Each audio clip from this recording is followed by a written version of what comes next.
Some people measure power by how loud they speak, others by the silence they command. What happens when a moment of quiet resistance changes everything? Let us know in the comment section below, and be sure to subscribe so you never miss a story that honors our veterans. Excuse me. I need you to move. Melissa Carr didn't wait for an answer. Her voice was clipped, professional, but with that undertone of finality she wore like a badge. It wasn't a request, it was protocol. She'd said the same phrase at least a dozen times this week, and not once had anyone argued. That was the beauty of authority, especially when it came wrapped in a crisp navy blue blazer and a name tag that gleamed under the cabin lights. But this time, the man didn't budge.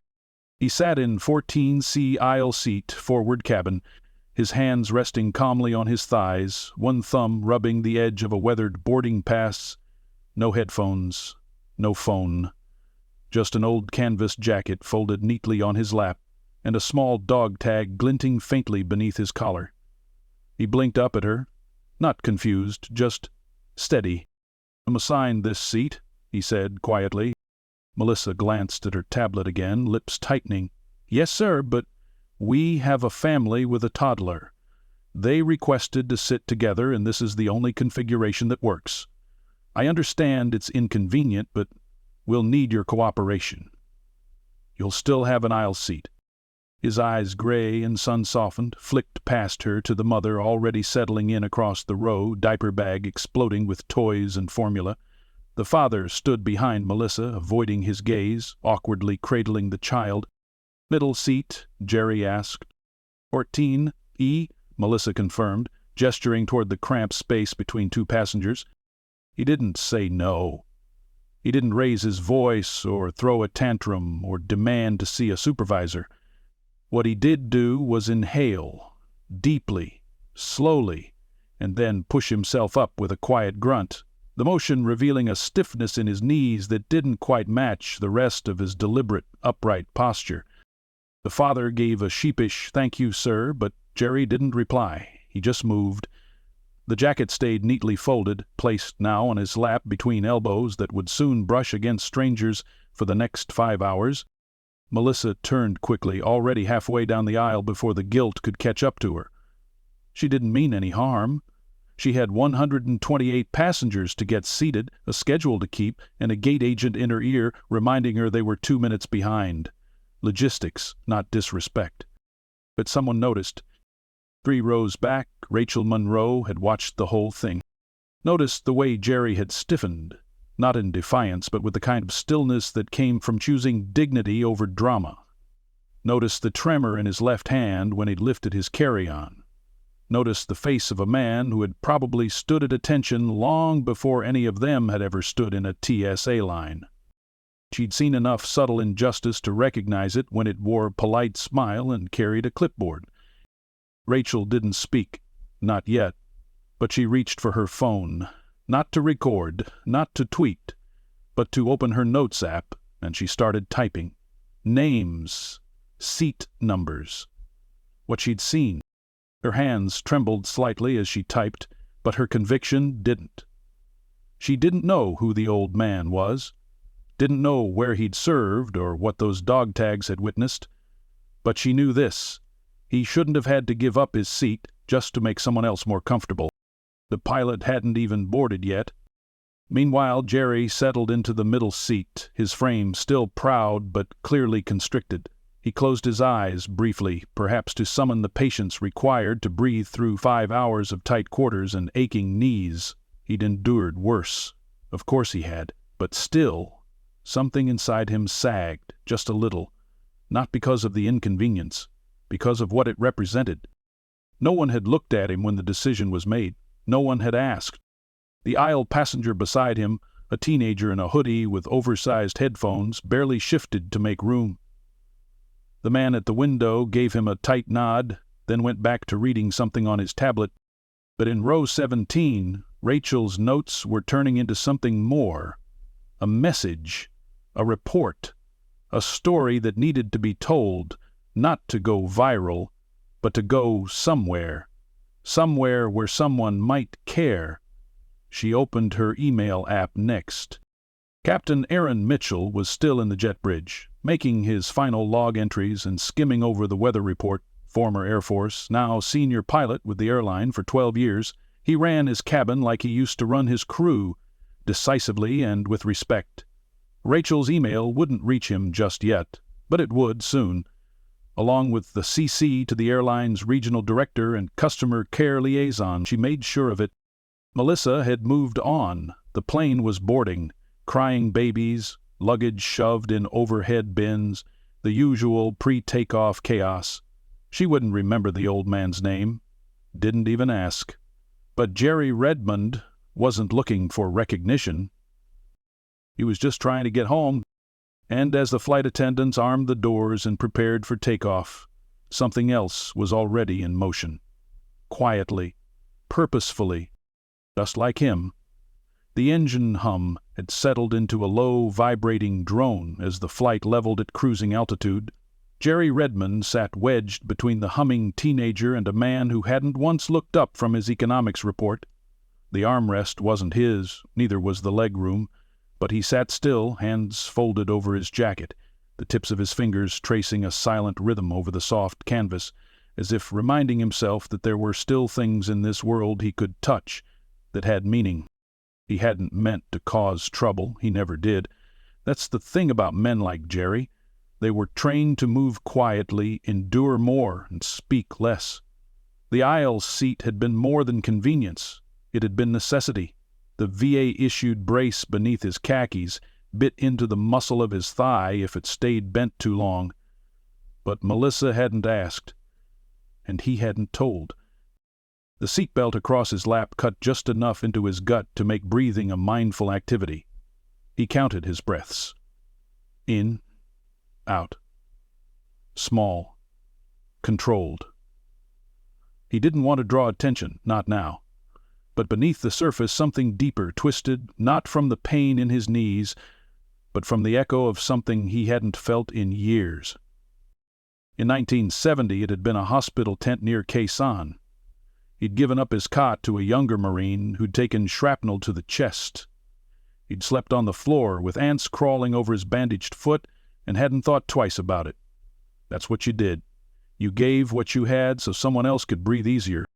But back then, someone always remembered to say thank you. Across the aisle, the young mother tried to distract her toddler with a plastic rattle. The child screamed anyway. Her husband leaned into the window, exhausted, headphones already in. They never looked at Jerry. They never saw him. They saw a middle-aged man forced to change seats for their comfort, but not the veteran who had a Marine tattoo worn nearly invisible on his forearm. They didn't see the Purple Heart recipient who'd once held his best friend's hand while waiting for a dust-off bird that never came. They didn't see a man who, until 2 years ago, still volunteered at the VFW 3 nights a week until the chemo started. Jerry shifted slowly, trying to stretch his right leg just enough to ease the pressure. The teenager beside him gave a dramatic sigh and jerked his knee inward, like Jerry was the one being inconsiderate. A part of Jerry wanted to apologize. The other part just stared forward, jaw tight, and waited. 3 rows back, Rachel Monroe's message had been opened. A quiet ding had popped on the gate agent's monitor. Then a second ding. Then a follow-up message from an internal corporate affairs account that she'd BCC'd using an old contact she'd interviewed during her days as a freelance human interest reporter. Sometimes justice wasn't loud. Sometimes it started with a tap of a key. She stared at the back of Jerry's seat. There was something about his stillness that haunted her. Not resignation, no, something else. She'd seen that posture before, covering veterans' housing crises in Indiana. Men who wore pride like armor and grief like a ghost under their skin. She wished she could do more than just type. A soft chime cut through the cabin as Captain Aaron Mitchell's voice filled the overhead speakers. "Ladies and gentlemen, this is your captain speaking. We're flying at 36,000 feet, smooth skies ahead. But before I hand it over to the crew for beverage service, I want to take a moment to recognize someone on board." Melissa, standing near the front galley, froze. Passengers paused, glancing at each other. "Sometimes we move too fast in this world," the captain continued. "Sometimes we forget what's right in front of us. And today I was reminded, thanks to a passenger who took the time to notice, of someone on this flight whose service deserves more than silence. Rachel's breath caught. In seat 14E, the captain said, sits Mr. Jerry Redmond, a United States Marine Corps veteran, combat wounded, Bronze Star, Purple Heart, and, as I understand it, one of the last surviving members of his company. The words didn't come with music or applause. Not yet. Just a stunned, heavy quiet. Then it started. First, the man in the window seat turned slowly to Jerry. He blinked, mouth parting, as if seeing him for the first time. Then the teenager pulled off his headphones, looked at the man beside him, and quietly adjusted his knees, giving him space. The child stopped crying. The mother's eyes filled with something, maybe shame, maybe understanding. In row 17, Rachel whispered, "Yes," and smiled. "I'd like to invite Mr. Redmond," Captain Mitchell said, "to the front of the aircraft. If he's willing, we've reserved something for him." Jerry didn't move at first, not out of fear, but disbelief. He looked to Melissa, who was already walking toward him, the color drained from her face. "Mr. Redmond," she said, voice quieter now, "Captain Mitchell asked if you'd join him." Jerry's hand tightened around the jacket. He looked at the faces suddenly turned toward him, not with pity, but reverence. Then, slowly, he stood. The passengers in his row rose, wordlessly making room. A quiet shuffle, then a wave of whispers, then applause. Soft at first, then growing. He walked down the aisle, back straight. Rachel watched every step. And somewhere in the hum of the engines, the story shifted. A man who had once been made invisible was becoming the center of something that no airline protocol could design. Something deeply human, something long overdue. The flight deck door stood open, not wide, but just enough. Jerry stepped forward slowly, each movement measured, like muscle memory kicking in from some long-forgotten formation. His boots, worn from years of walking Veterans Affairs hallways and uneven sidewalks, struck softly against the carpeted aisle. Rows of passengers turned in their seats as he passed, no longer indifferent flyers, but now witnesses to something sacred. Captain Aaron Mitchell stood just beyond the door, tall and poised, his cap tucked beneath his arm. Behind him, the first officer adjusted knobs on the console with practiced calm, but his eyes flicked sideways, stealing glances. Jerry stopped just short of the galley threshold. Melissa, standing beside the jump seat, took one step back, unsure whether to say anything at all. She didn't. Captain Mitchell extended his hand. "Mr. Redmond," he said, "on behalf of this crew, this airline, and from one service member to another, thank you." Jerry took the hand. Firm grip. No show, just the kind of quiet strength that passed between those who'd worn the uniform. A moment passed between them. Unspoken, but loud in all the ways that mattered. "We've upgraded you," the captain said, motioning toward the first row of first class. "The seat reclines. Extra leg room, less noise, but mostly, it's yours." Jerry nodded, not out of gratitude alone, but from a place of discipline. He didn't make a speech. He didn't ask why now. He simply walked forward, and the passengers in first class rose without instruction. A woman moved her purse from the seat beside his. An older man nodded once and turned off his reading light in solidarity. When Jerry sat down, he let out a breath he hadn't realized he was holding, not because he needed comfort, but because, for once, it had been offered. Rachel watched from her seat, her heart pounding in her chest like she'd just finished a sprint. She hadn't planned for this, hadn't even expected a response to her message until days later, but watching the cabin transform, she realized the shift didn't come from one email. It came from recognition. Melissa retreated to the service area, her face unreadable. She busied herself with plastic cups and ginger ale cans, but her hands weren't moving with their usual precision. There was a weight in her chest she couldn't quite name. A flicker of shame, maybe? or understanding. She'd enforced policy, followed procedures. But in doing so, she'd overlooked something far more important than a seat assignment. As she slid a tray into the coffee unit, Rachel approached. "Excuse me," Rachel said gently. Melissa turned, not hostile, not defensive, just tired. "I just wanted to say," Rachel continued, "sometimes we do things by the book and forget the story behind the page." Melissa gave a quiet nod. "I didn't know," she said. Rachel didn't smile, didn't lecture. She just said, "Now you do." A chime sounded again, this time signaling the beverage service. Melissa grabbed the intercom. "Ladies and gentlemen," she said, her voice steadier than before, "we'll begin our in-flight service shortly, and for those who haven't yet heard, thank you for showing the kind of respect that doesn't come from a policy manual." The cabin hushed again. In first class, Jerry opened the window shade slightly. Nothing but clouds, moonlight casting soft halos across the engine. He remembered another sky. Night missions over jungle canopies, flares lighting the dark, the hum of chopper blades slicing open silence. He blinked once, let the memory pass, then reached into his jacket and pulled out a folded paper. A letter, old, dog-eared. He read it every year on his birthday. To Gunnery Sergeant Redmond, USM, from CPL.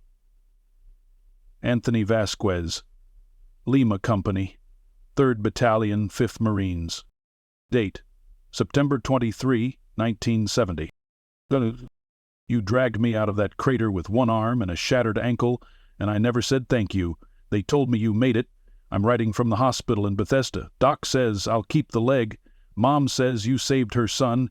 I say you saved my life. I hope we meet again.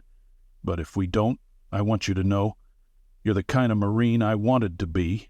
Always will. Semper Fi." "Tony." Jerry folded the letter back into his jacket and stared forward. He never found out what happened to Vasquez after 1971. The letters stopped. Maybe life got in the way. Maybe something else did. But here, in the quiet hume of the cabin, that letter meant more than legroom, more than applause. It meant someone remembered. Across the aisle in first class, the woman who had moved her purse leaned over. "My dad was Army," she said softly. "Vietnam, too." Jerry turned slightly, acknowledging her. "Did he come back?" he asked. She swallowed. "Parts of him." Jerry nodded. "Yeah, that sounds about right." She didn't ask him for stories. Didn't try to pry. She just left a small pack of tissues on the center console and went back to reading. In the rear galley, Melissa stared at the empty coffee pot. Then, without saying a word, she brewed a fresh batch.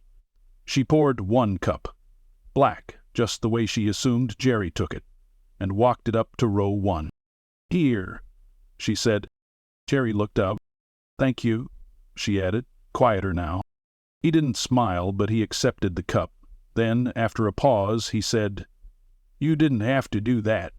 Melissa shook her head. "No, but I should have." He gave a small nod. That was enough. Back in row 17, Rachel finally leaned back. Her eyes burned, her fingers stiff from gripping her notebook. But her heart felt full. She hadn't changed the world. Just a moment in it. Sometimes that was enough. The plane began its slow descent, the seatbelt sign flickering on with a soft chime. A hushed rustle moved through the cabin as passengers adjusted trays and shifted in their seats, some pulling earbuds out, others stretching legs that had stiffened in the hours since takeoff. Somewhere overhead, the soft voice of Captain Mitchell came through the intercom. "Folks, we'll be landing in about 20 minutes. Weather's calm in Charlotte. We'd like to ask you to remain seated for a brief moment after landing, for a special recognition. We appreciate your cooperation." Pause.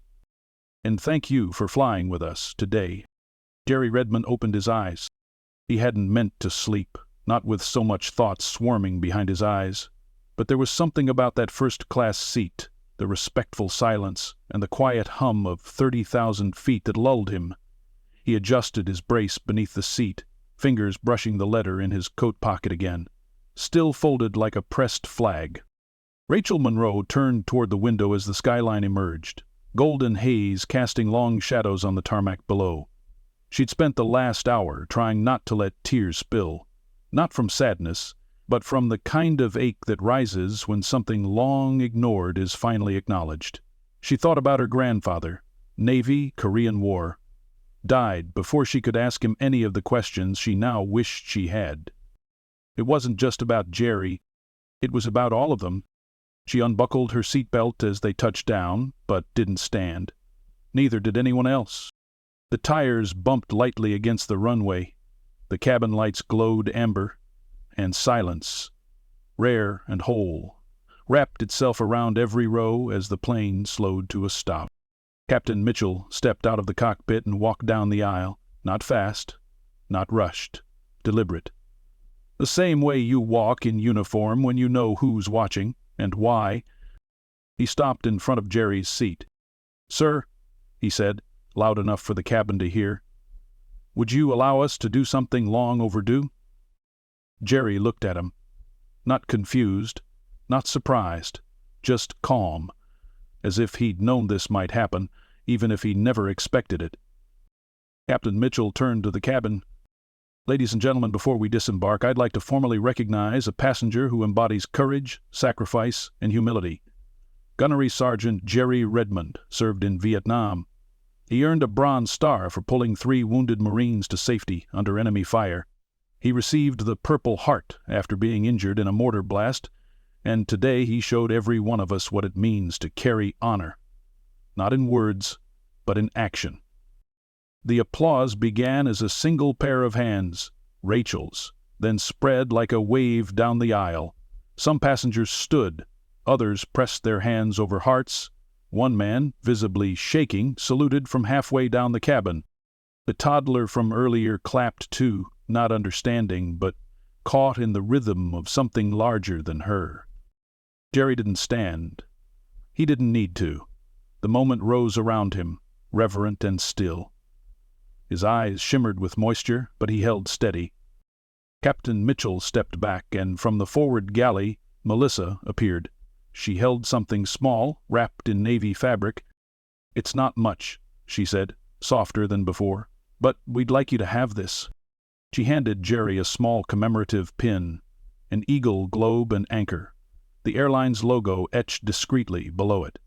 Not a medal, not a favor, just a symbol, a gesture, something that meant someone saw him. He looked down at it, then back up. "Thank you," he said. His voice carried just far enough. When the cabin doors opened and the jet bridge connected, no one moved. Not until Jerry did. He stood, slower than most, adjusting his brace with care. He held his jacket under one arm and a pin in his hand. Melissa stepped aside. Captain Mitchell offered him his arm, but Jerry shook his head gently. "I got it," he said, smiling for the first time since boarding. As he stepped into the jet bridge, the ground crew stood just outside, 5 of them, wearing reflective vests. One saluted. Another held a small sign, "Welcome home, Gunny." Jerry didn't cry, but he paused, took it in, then nodded. Rachel followed several steps behind, watching as passengers exited more slowly than usual, many stopping to offer thanks, some just placing a hand on his shoulder. A teenage boy handed him a drawing, crude but sincere, a stick figure in a Marine hat, standing beside an American flag. Jerry chuckled, "Best likeness I've had in years." On the other side of the gate, waiting by a pillar, stood a tall man in a leather jacket, late 50s. His hair was mostly gray, but the way he stood made it clear he'd once been a Marine, too. Jerry stopped in his tracks. The man grinned wide. "Surprised?" he asked. "I thought you were dead?" Vasquez chuckled. "Nah, life just got messy. But your letter? That got me through. I found out from the airline when your name came up in a message thread. Figured I'd meet you at the gate." They hugged. Not like old friends, like survivors. Rachel swallowed hard, standing nearby, unsure if she should interrupt. Jerry turned. "You sent that message, didn't you?" She nodded. "I just saw something that didn't sit right." He extended his hand. "You changed the flight." Rachel shook the tech. "You changed the room." A flashbulb popped somewhere in the terminal. A few travelers paused to snap photos, but none of it felt exploitative, just quiet awe. Later, Jerry would get a call from the airline's CEO, a follow-up. They'd offer him lifetime guest status, waived fees, a handwritten letter of apology from Melissa, and a framed copy of that pin etched with his name. But those things didn't matter as much as this moment, as seeing Vasquez, as hearing his name spoken aloud in front of a full cabin of strangers, many of whom now walked away a little different than they'd been when they'd boarded. Jerry Redmond hadn't asked for recognition, but when it came, it reminded everyone watching of something vital. Respect isn't a favor. It's a responsibility, and sometimes it starts in seat 14E.